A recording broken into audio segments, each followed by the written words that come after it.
Abdiel didn't quite know how it happened. One moment he was soaring through the clouds of the 7th level of heaven. The next, he was sitting in a ratty recliner in the middle of a basement in the middle of New Jersey. A bearded man in a stained sleeveless shirt sat opposite of him with a bag of Cheetos on his lap. At first the man looked every bit as surprised as he did. Then his surprise turned into something else. Pure joy. "I have done it. My ritual has worked. I have summoned the devil," he cried with joy. Abdiel looked confused. He wasn't the most remarkable angel he knew. He wasn't a massive entanglement of burning eyes and wings like the seraphim, nor was he a cute flying baby like the cherubim. He certainly wasn't an archangel of any notoriety like Michael, Gabriel, or even Raphael. However, Abdiel was an angel with a white hood adorning his armored head. His white cloak fell past his gray-white wings, which chafed against the musty fabric of the recliner. He recognized the man before him as Todd Browning.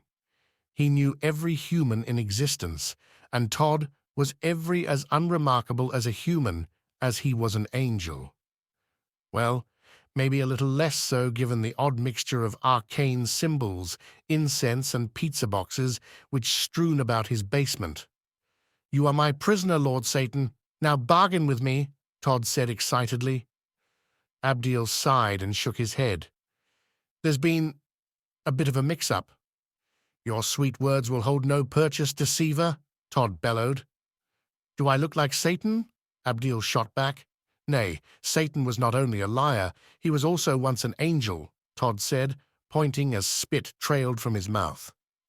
"Therefore, you are Satan." "Though I did expect you to be somewhat taller," Todd said. Abdiel was done with this. With some frustration, he stood up. Todd appeared surprised when he did so. "You cannot break my circle. You are bound here, Lucifer," Todd said. Abdiel walked around the room, stepping over what appeared to be a circle of salt in the middle of the room. Then again, as dirty and musty as Todd's basement was, it was tough to tell the salt from the dust. He was thankful he didn't have allergies as an angel, or this excursion would have been particularly painful. "Again, you didn't bind me because I'm not Satan," Abdiel replied. "Lies. More lies." Todd shot up from his seat and began brandishing a crucifix at him like a vampire. "I'm not a vampire either." Abdiel rolled his eyes.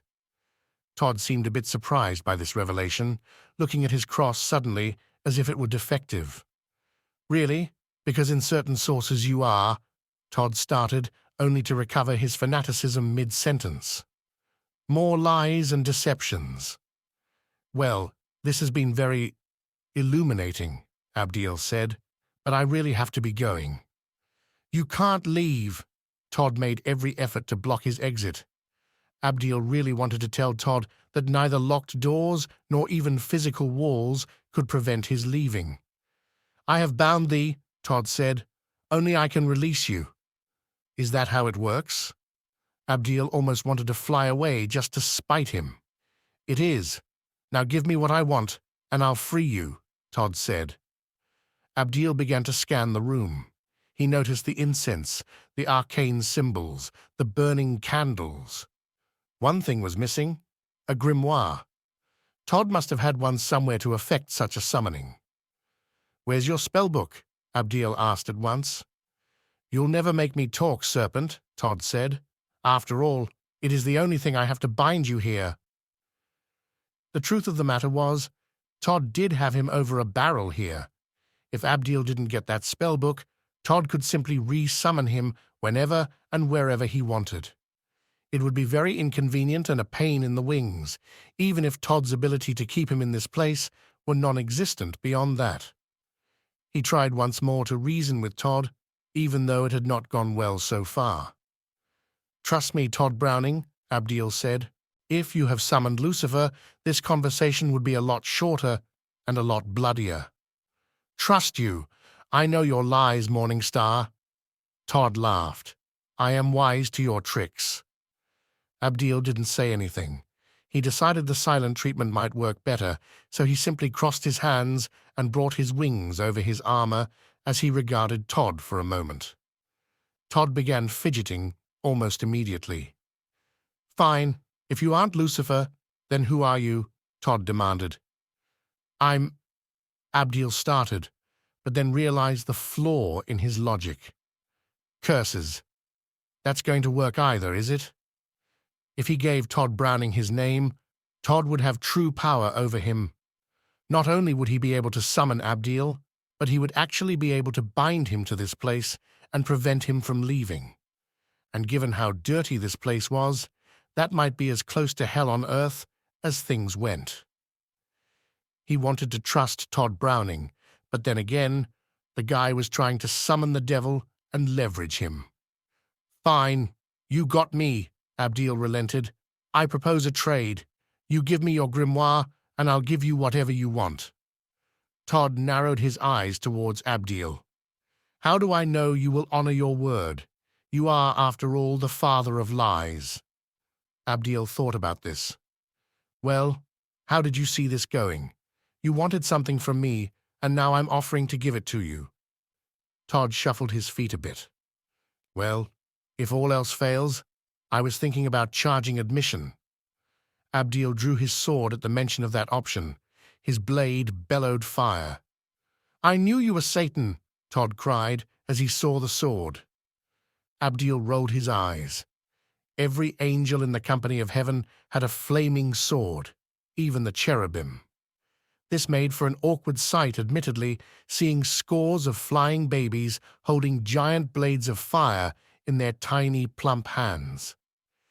"Give me the book, Todd Browning," Abdiel said as he pointed his sword at him and smiled. "And I'll give you—" "What?" "PP power," Todd stammered. Abdiel lowered his blade. "Could you be a bit more specific?" "More power than any person in the world," Todd said. "Fine," Abdiel said. It was a vague demand, but he could work with it. "Done."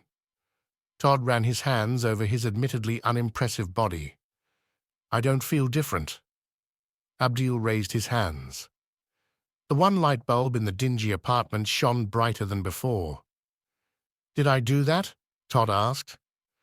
"In a manner of speaking," Abdiel said. "Now hand over the book." Todd ran to the corner and pulled out a dusty book with leather bindings. He handed Abdiel the book.